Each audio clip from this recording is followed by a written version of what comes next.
class 10 we'll study with electro-refinings of metals, and I have written the definition of electro-refining, that it is a process by which metals containing impurities are purified electrolytically to give a pure metal. ठीक है, so what does the definition mean? Suppose you have this metal, right, and this particular metal is impure.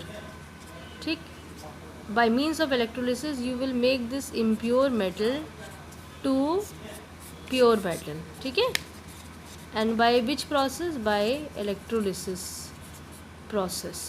So by electrolysis process you will make this impure metal block to a pure metal block. ठीक है, तो ये एक process होती है, उसमें आपको ध्यान देना, ये बेसिकली आप है ना इलेक्ट्रोलिसिस के थ्रू एक मेटल को, जो एक इम्प्योर मेटल आपको दिया जाए कोई भी, उसको आप प्योर मेटल में कन्वर्ट कर देते हैं, और इस प्रोसेस को हम रिफाइनिंग बोलते हैं, इलेक्ट्रो रिफाइनिंग। और अगर इलेक्ट्रो रिफाइनिंग पे अगर आप फोकस करें तो इलेक्ट्रो रिफाइनिंग जो है वो बेसिकली 2 वर्ड्स से बना हुआ है ना, one is electro and other is refining.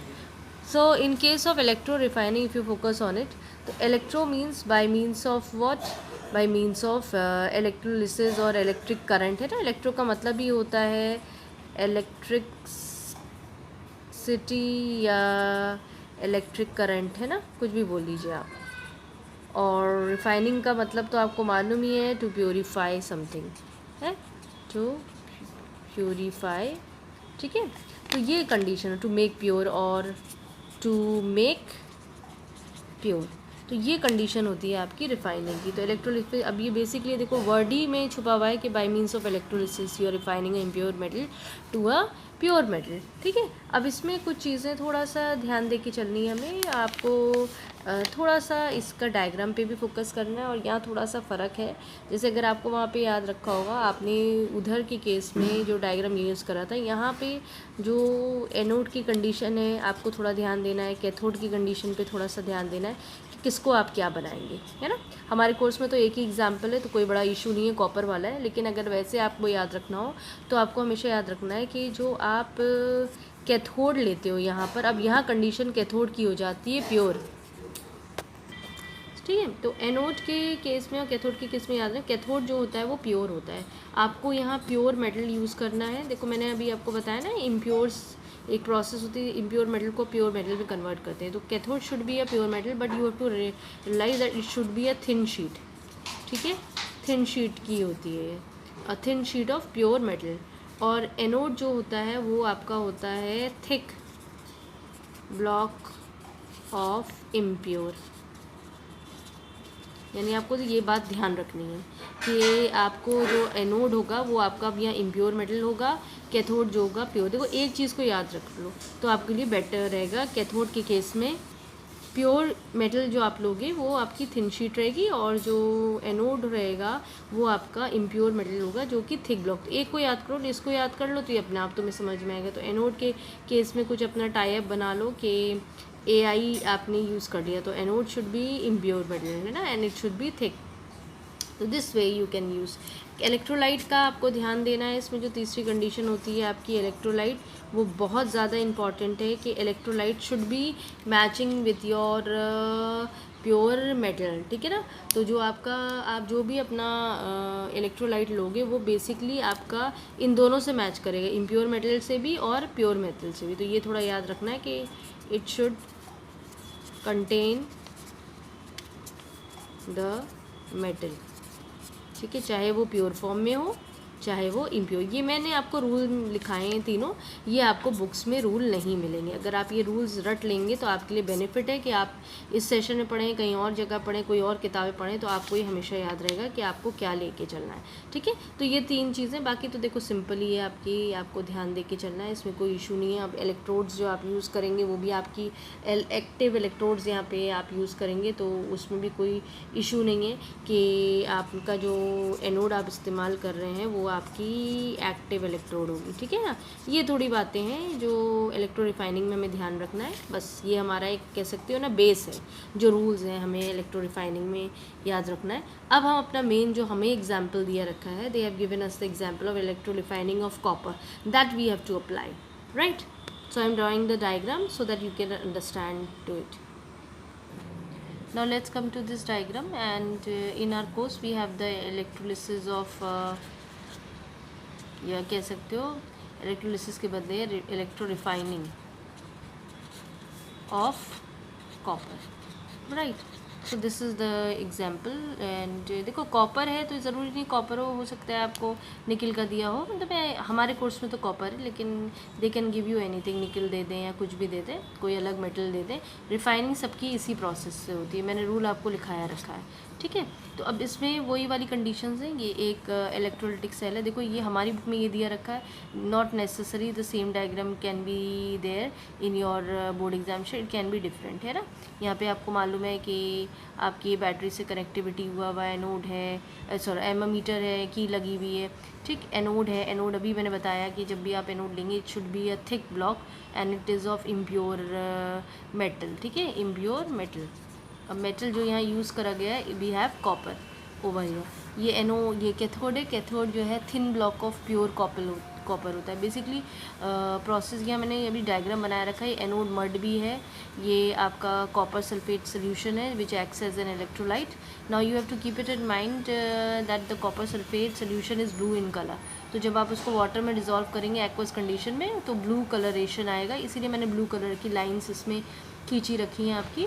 तो कॉपर सल्फेट का केस है। अब इलेक्ट्रोलाइट आपको याद रखना है कि जो कॉपर सल्फेट की आपने सोल्यूशन दिया रखा है ये आप इसमें वाटर में डिज़ोल्व करेंगे और इसमें थोड़ा सा एसिड भी डाल देंगे, तो ये आपको ध्यान दे के चलना है, ठीक है। अब हम अपनी यहाँ कुछ चीज़ें लिखते चलें।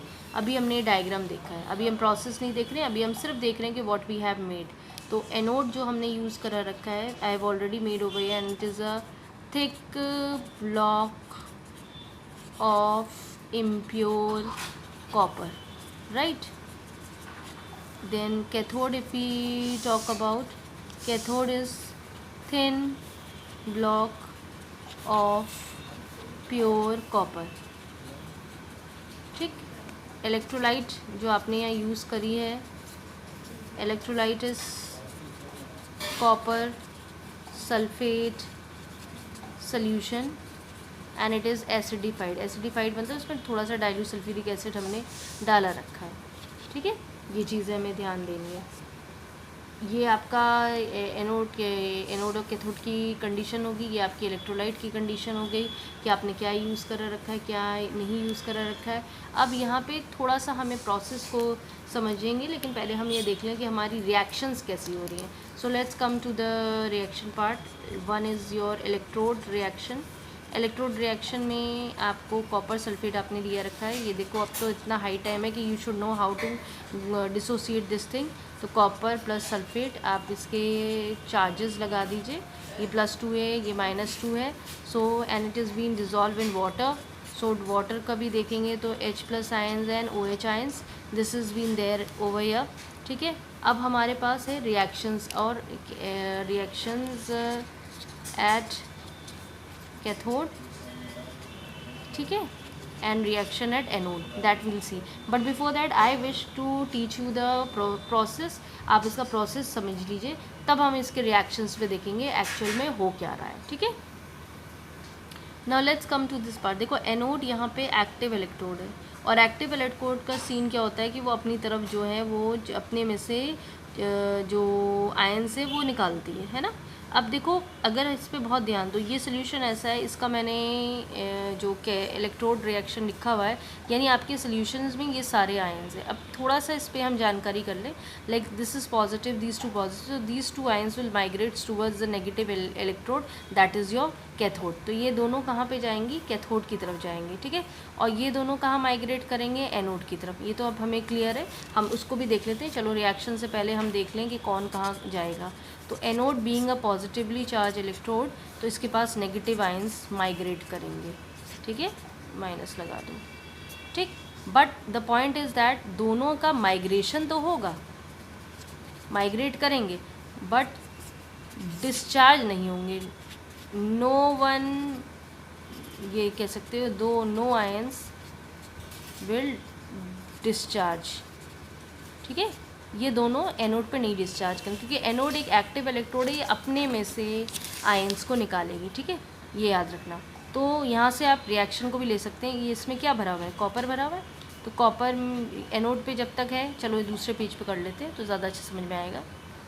ठीक है, तो ये चीज़ तुम्हें क्लियर होगी कि माइग्रेशन तो दोनों का जाएगा एनोड की तरफ। अब जैसे एनोड है, एनोड कॉपर का बना हुआ है ना, कॉपर जो था आपका क्या था, इम्प्योर ब्लॉक है। इम्प्योर का मतलब हो गया कि उस जो इम्प्योर ब्लॉक है उसमें कुछ प्योर भी तो कॉपर होंगे। इम्प्योर का मतलब ये तो नहीं हो गया कि पूरी इम्प्योरिटी भरी हुई है। तो ये जो एनोड है, ये अगर ये इम्प्योर है, इम्प्योर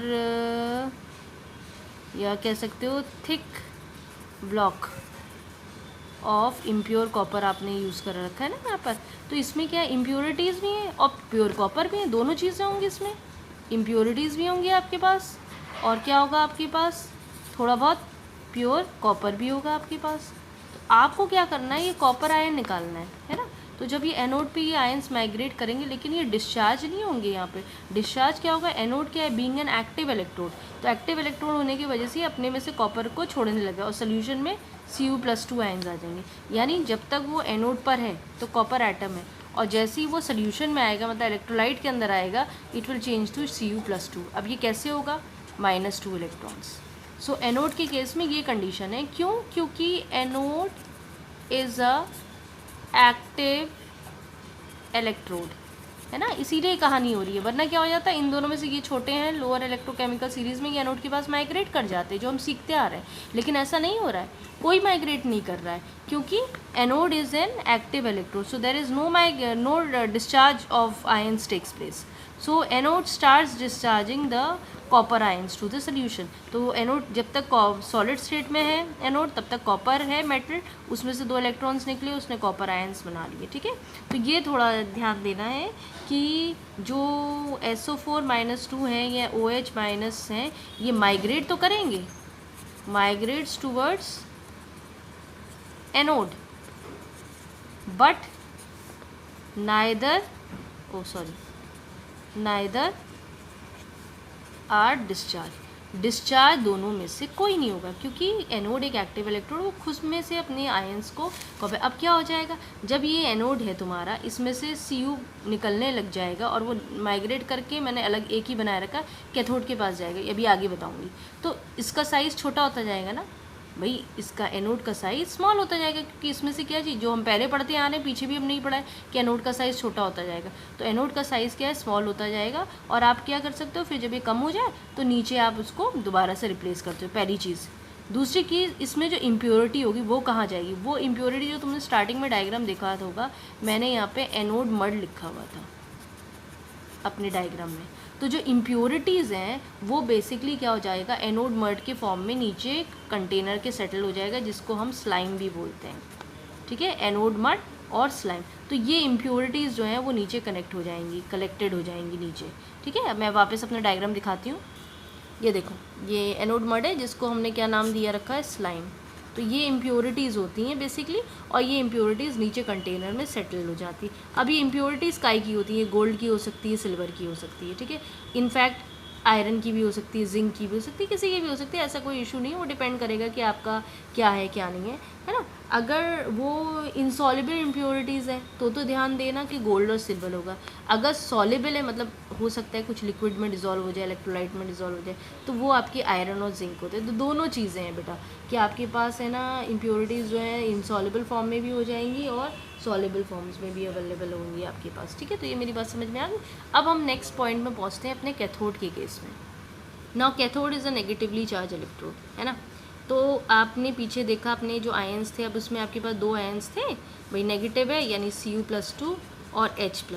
भाई इलेक्ट्रोकेमिकल सीरीज़ में देखा जाए, दोनों जो होंगे बेसिकली माइग्रेट्स टूवर्ड्स, यही चीज़ तो देखिए, चाहे 2 हों या 10 हों, इससे मतलब नहीं होता, माइग्रेशन सबका होता है। लेकिन यहाँ पे बात हुई कि डिस्चार्ज की। डिस्चार्ज कौन से होंगे, Cu+2 ion will discharge to cathode. क्यों होंगे, क्योंकि इलेक्ट्रोकेमिकल सीरीज़ में ये H से छोटी जगह में है।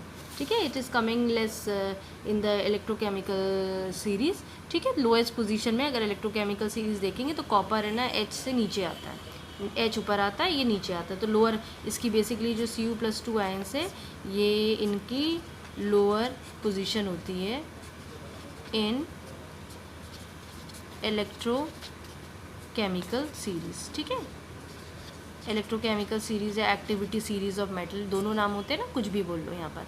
तो ये छोटी जगह उसकी पोजीशन है इलेक्ट्रोकेमिकल सीरीज़ में। ठीक है, तो ये थोड़ा सा ध्यान देना। और अब क्या हो जाएगा, अब क्या हुआ, ये Cu+2 है सोल्यूशन में।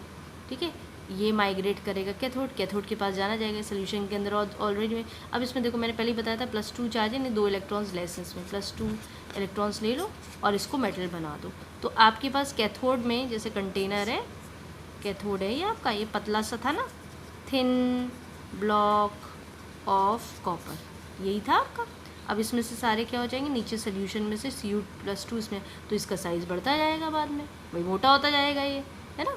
तो ये आपका मेटल, कॉपर मेटल आपका डिपॉजिट हो जाएगा। मेरी बात समझ में आ रही है। तो आपके पास न्यूट्रल कॉपर एटम्स जो हैं वो डिपॉजिट हो जाएंगे उस लेयर के ऊपर, इस लेयर के ऊपर यहाँ पे आपके कॉपर के जो एटम्स होंगे वो चढ़ते चले जाएंगे, फिर ये इसका साइज़ क्या हो जाएगा, बढ़ता चला जाएगा। एनोड का साइज़ घटता चला जाएगा, डिक्रीज़ होता जाएगा, है ना, और इसका साइज़ जो है वो इंक्रीज़ हो जाता है। देखो इलेक्ट्रोकेमिकल सीरीज़ में थोड़ा सा ध्यान देने वाली बातें आपको भी याद करनी पड़ेगी। और जब इलेक्ट्रोलिसिस की प्रोसेस हम करते हैं, अगर हम किसी भी मेटल को बेसिकली रिफ़ाइन करते हैं ना, रिफ़ाइनिंग कर रहे हो ना, हमें प्योरीफाई कर रहे हो, तो उसमें आपको याद रखना है कि इलेक्ट्रोकेमिकल सीरीज़ आपको याद करनी पड़ेगी। ये इसमें कोई इफ़ एंड बट नहीं है। It's very very important that metals which are extracted by electrolysis is that highly electropositive are already deposited at cathode in the pure state, hence need not be refined, है ना। इसमें 2-3 बातें हैं कि electrochemical series पे आप ध्यान देंगे कि कोई मेटल अगर आपको करना है तो क्या। और कभी कभी ऐसा भी है कि जैसे आपके पास है ना जो ऐसे इलेक्ट्रोपॉजिटिव मेटल्स होते हैं जो कि हायर पोजीशन में, वो ऑलरेडी कैथोड पे डिपॉजिट हो जाते हैं प्योर स्टेट में, तो उनको क्या है कि आपको है ना ज़्यादा रिफाइनिंग करने की ज़रूरत नहीं होती है ना। तो वो है, ये थोड़ा सा ध्यान देखिए। जैसे भाई आप आगे कोई हैवी मेटल्स को ले लेंगे, मतलब जैसे तो जिनके हाईली इलेक्ट्रोपॉजिटिव है, तो उनको क्या आपको फर्दर रिफाइनिंग की ज़रूरत नहीं है, क्योंकि उनका नेचर ही होता है वो खुद ही जाके कॉपर में डिपॉजिट हो जाएंगे।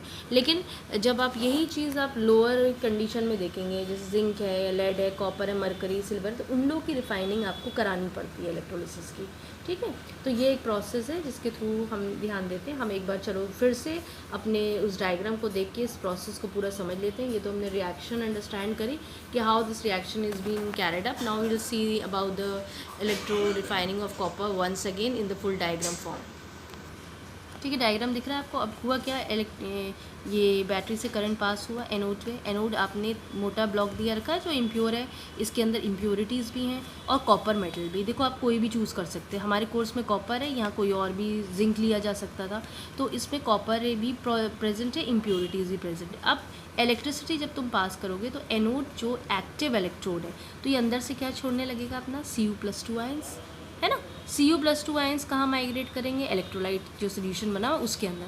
अब ये Cu+2 आयंस कहाँ जाएंगे, ये कैथोड पे जाएंगे, they will migrated toward cathode. तो धीरे धीरे क्या होगा, कैथोड का साइज़ बढ़ता जाएगा बड़ा, क्योंकि इसमें क्या हो जाएगा, Cu+2 आयंस इसमें यूनिफॉर्मली अटैच्ड होते जाएंगे और इसका ब्लॉक बढ़ता जाएगा। तो कॉपर आयंस जो प्योर वाले होंगे वो इसमें से निकलेंगे और प्योर जो थिन ब्लॉक ऑफ कॉपर है उस पर जाके अटैच्ड हो जाएंगे, जो बेसिकली आपका कैथोड की तरह एक्ट कर रहा है। ठीक है, और एनोड जो है वो धीरे धीरे उसका साइज़ जो है वो डिक्रीज़ होता जाएगा। वाई, जो इम्प्योरिटीज़ हैं वो नीचे आ जाएंगी। अब चाहे वो सॉल्युबल फॉर्म में हो या अगर इनसॉल्युबल है यानी वो नीचे प्रेसिपिटेट दे जाएगा, जिसको मैंने नाम लिखा है एनोड मड या स्लाइम। और जो अगर बाई चांस कुछ सॉल्युबल होंगे तो वो लिक्विड में रह जाएंगे, लेकिन वो यहाँ माइग्रेट नहीं करेंगे, वो सोल्यूशन में रहेंगे। ठीक है, तो मेरी बात समझिए, इस तरह से प्रोसेस होता रहेगा। एनोड अपने में से Cu+2 आयंस देगा, इसको एक चार्ट फॉर्म में अगर हम देख लें। ठीक है, Cu जो जब एटम फॉर्म में है तो ये एनोड आपका एनोड की तरह एक्ट कर रहा है। फिर एनोड अपने में से आयंस डिस्चार्ज करेगा तो Cu+2 आयंस मिलेंगे, जो कि आपके इलेक्ट्रोलाइट में जाएंगे, इलेक्ट्रोलाइट सोल्यूशन में जाएंगे। तो ये रूल है, ठीक है, हर जगह ये यूज़ करते हैं। अब इस इलेक्ट्रोलाइट सोल्यूशन से ये फर्दर मूव करेगा कैथोड की तरफ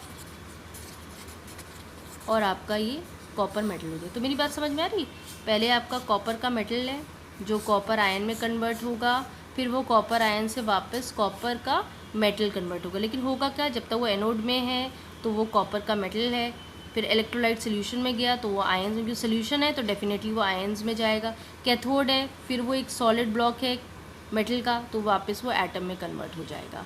तो ये एक प्रोसेस चलता है। अब आपको जैसे कुछ और किसी और का लेना है, सपोज करो टीचर ने तुम्हें निकल दे दिया, तो निकल जब तक एनोड में है तो निकल का वो एटम एक्ट करेगा या मेटल एक्ट करेगा, है ना भाई, निकल का मेटल है, ठीक। उसके बाद निकल सोल्यूशन पे आएगा तो वो आयंस में कन्वर्ट हो जाएगा, तो वो क्या होगा आपका इलेक्ट्रोलाइट सोल्यूशन की तरह बिहेव करेगा, इलेक्ट्रोलाइट सोल्यूशन में हो जाएगा।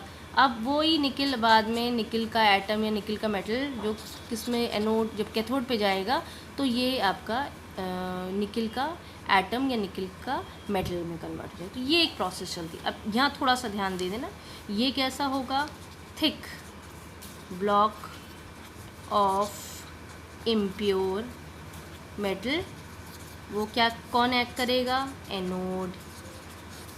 फिर आपका इलेक्ट्रोलाइट जो सोल्यूशन फॉर्म में होगा, ठीक है। फिर thin block of pure metal, ये किसकी तरह कौन एक्ट करेगा, ये कैथोड। याद रखना है एनोड आपकी कैसी इलेक्ट्रोड होगी, it will be N active electrode. ये रूल्स हैं, इसे प्लीज़ याद कर लीजिएगा, चाहे आप इसको पढ़ें या आगे पढ़ें, लेकिन यही रूल आपके चलेंगे। I think this much is clear to you all, and this way you can easily understand your process. Now we have completed our entire chapter of electrolysis. हमने सब कंप्लीट कर लिया है, मैंने आपको रूल सिखा दिए, समझा दिया है। थोड़ा वीडियो को, थोड़ा डिफ़िकल्ट टॉपिक्स हैं, तो मैं तुमसे एडवाइस करूँगी कि एटलीस्ट हर एक वीडियो को इलेक्ट्रोलिसिस के केस में 2-3 टाइम ज़रूर देखिएगा, क्योंकि you can understand the concept. देखो एक बार कॉन्सेप्ट क्लियर हो गए तो आपको ऑटोमेटिकली चीज़ें जो हैं वो कवर हो जाएंगे। This chapter is very important for your board examination. अगर इसको बहुत ध्यान दोगे तो इसमें काफ़ी क्वेश्चंस हैं, 4 to 5 मार्क्स के क्वेश्चंस हैं जो आएंगे, चाहे रीजनिंग फॉर्म में आ जाए, चाहे ना रिएक्शंस में आ जाए। मैं तुम्हें एक फैक्ट बात बता रही हूँ, अगर तुम ये वीडियोज़ को ढंग से देख लोगे तो 100% श्योर शॉट है कि 5 मार्क्स जो क्वेश्चन है तुम 100% अटेम्प्ट कर पाओगे। इसमें कोई इफ़ एंड बट नहीं है। और तुम्हारा जो इलेक्ट्रोलिसिस की जो कॉन्सेप्ट है, जो 8 में नहीं समझ में आया होगा या कहीं कहीं पढ़ा होगा नहीं समझ में आया होगा, वो तुम्हें क्लियर अप हो जाएगा। इसके बाद जो इलेक्ट्रोमेटलर्जी पोर्शन तुम्हारी बुक में दिया रखा है वो आउट ऑफ कोर्स है, it's not there in a course, there is no need to learn that page. And उसके नीचे कुछ समरी दी रखी है, अगर चाहो तो उसे पढ़ लेना। And please make sure that cover up all the questions, year wise questions, क्योंकि कौंसल में 10 ईयर्स 20 ईयर्स से बहुत क्वेश्चंस आते हैं, बस लैंग्वेज चेंज होता है। And you have to focus that, don't focus on that thing 10 years papers, the students are buying that and they are learning the answers from that. There are a lot of mistakes in that, so I never ask my students to learn that thing. And you do yourself the back questions, 10 years questions, and if you need certain help so you can ask me, right? So this way we can complete our work and focus on all the videos, all the notes, all the question answers and practice, and once again watch these videos again and again so that your concept is clear.